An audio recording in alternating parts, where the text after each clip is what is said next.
est en Oregon en ce moment parce que Gabriel et moi, on était au Craft Brewers Association Annual Conference qui était à Nashville cette année, qui est un gros power de l'industrie où tous les gens se rencontrent. Un de nos fournisseurs de houblon, on voit que dans son kiosque où il présente ses meilleurs houblons, la bière qu'il fait goûter aux gens pour dire « Voici ce que vous pouvez faire avec nos houblons », c'est notre Boréal IPA du Nord-Est de Blainville.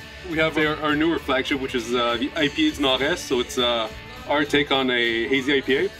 And this beer uses your hops. And every time it comes out, it gets hectic. People are following the trucks. It sells out in a day. And I think it's such a success because we use quality ingredients from you guys. Fait que moi puis Gab, quand on est là au Tennessee à avoir regardé ce stand-là, on est hyper fiers. Fait qu'on va parler aux gars, on se présente. Les gars nous disent « Votre bière est incroyable, on est impressionnés de ce que vous faites, on est fiers de ce que vous faites avec nos blonds. Faut que vous veniez nous voir. » Puis la beauté de venir sur place, mis à part le fait de prendre un avion, visiter un nouveau coin de pays, on est en mesure de choisir le houblon versus avoir les restants qui n'ont pas été choisis. Fait que ça va nous permettre, à mon avis, d'avoir la meilleure IPA du Nord-Est qu'on a eu à date.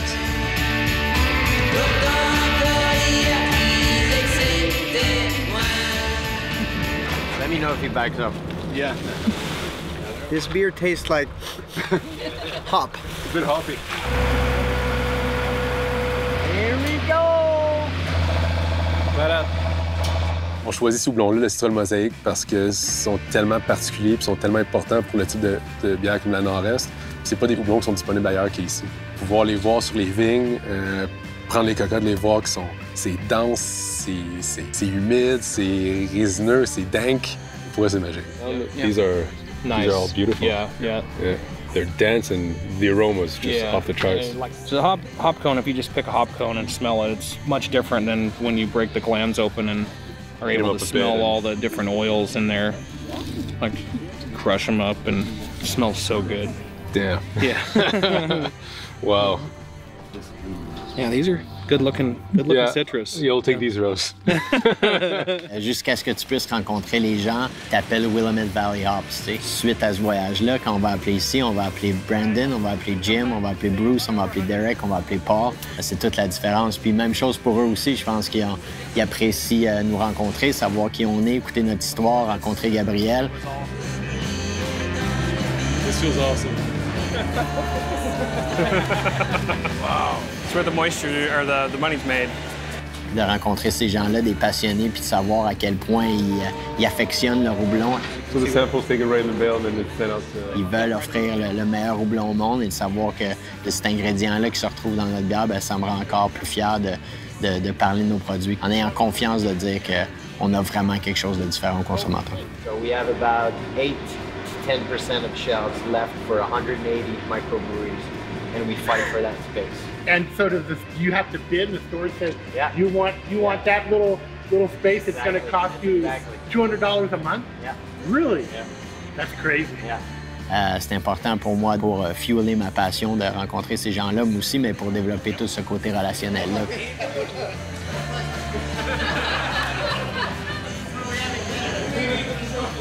Faire en sorte que les fermiers, nos fournisseurs sont contents et connaissent avec qui ils font affaire, puis qu'on a une relation stable dans le futur.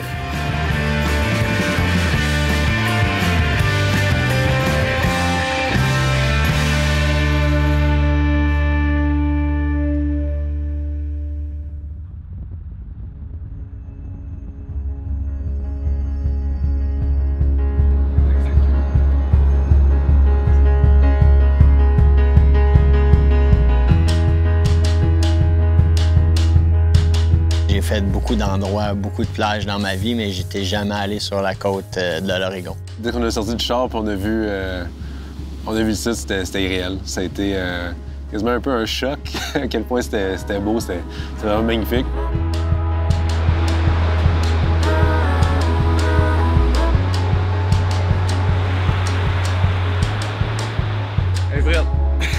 Ensuite de Cannon Beach, on est allé à Indian Head, puis une plage qu'on entend dire qui est hyper populée, puis busy tout l'été.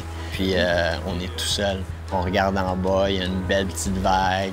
Il y a 2-3 personnes qui surfent. T'entends crier parce qu'ils trippent. Puis là, je suis comme, ça se peut pas qu'on ait réussi dans un voyage de 4 jours avec un but premier d'aller finalement rencontrer nos fournisseurs de houblon, de squeezer un petit moment sur la côte, d'arriver à une lumière parfaite avec une belle petite vague. C'est magique comme moment.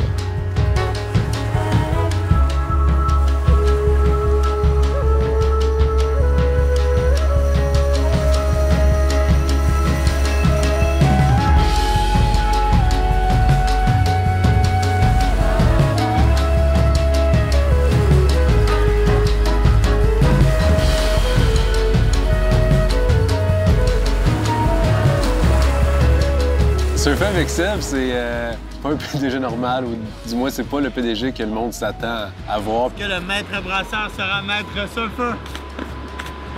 À suivre. Dans le prochain épisode de Gabriel et Sébastien sur la route. Puis de pouvoir partager ce moment-là avec lui, ben, c'était plus comme on était en chum que plus que si c'était un voyage d'affaires ou quoi que ce soit. C'est vraiment lui qui m'a un peu tiré puis a dit non, yeah, tu verras jamais ça encore dans ta vie. Les vagues sont parfaites, fait que tu viens. Première occasion de surfer, je pense que ça va être quelque chose qui va être très difficile à battre. Puis j'ai bien hâte de réessayer. Tu sais, je suis sorti un peu des vagues, la tête vide, mais un peu ressourcé. Je pense que ça a tellement été inspirant, autant la session à faire du surf que les gens qu'on a rencontrés. Là-dedans, ça a été un méchant beau trip sur toute la ligne. J'ai déjà une couple d'idées pour justement faire des bières. Il y a le grin du first time surfer. Ah ouais? On dirait que c'était à faire enlever ton mood. Ouais. Ça va être dur à topper pour une fois dans le film, mais comme...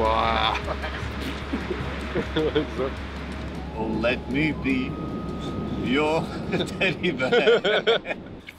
Ça fait partie de notre ADN depuis le début, faire un produit justement de qualité supérieure en respectant la nature puis en étant éco-responsable dans le processus de faire ce produit-là. Puis je suis content de pouvoir le partager avec Gabriel parce que, tu sais, c'est une chose de vouloir inculquer ces valeurs-là à ton équipe, à ton maître brasseur, mais je pense que quand tu as des expériences comme Gabriel a eu dans l'océan hier ou de marcher ici dans le milieu de la forêt puis d'aller rejoindre le Pacific Crest Trail puis de voir cette beauté-là de l'environnement, ben après, quand tu parles de la protéger puis de la respecter, ben ça veut dire quelque chose d'encore plus important puis de plus concret.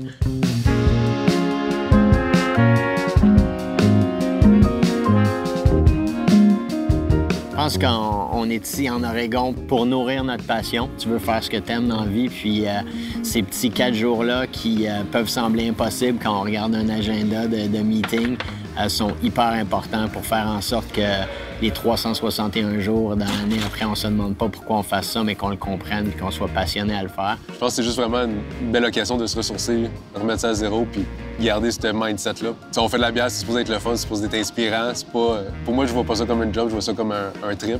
De savoir qu'on a ce produit-là ici, fait par des fermiers méticuleux qui ont un souci de nous donner ce qu'il y a de meilleur, bien, de savoir qu'on a ça dans nos bières vont être encore meilleurs.